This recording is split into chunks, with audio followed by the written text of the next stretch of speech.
तो ये दोनों आर्म्स क्या कहलाती है, सिस्टर क्रोमैटिड्स कहलाती हैं।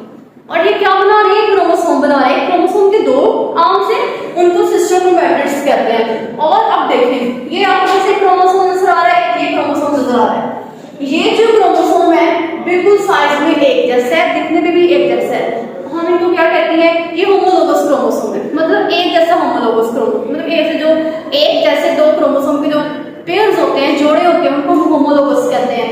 लेकिन आप ये देखें, इस क्रोमोसोम की भी एक आर्म है, एक आर्म, ये एक आर्म, दो आर्म्स हैं। ये एक आर्म है, ये एक आर्म है। ये दोनों आर्म एक ही सेंट्रोमियर पे जुड़ी हुई है, तो ये आपस में क्या कहलाती है, सिस्टर क्रोमैटिड्स कहलाती है। लेकिन ये वाली एक आर्म और ये वाली एक आर्म, मतलब कि दो डिफरेंट क्रोमोसोम के जोड़े हैं, उन दोनों की सेंट्रोमियर जो होता है वो डिफरेंट है। तो वो डिफरेंट आपकी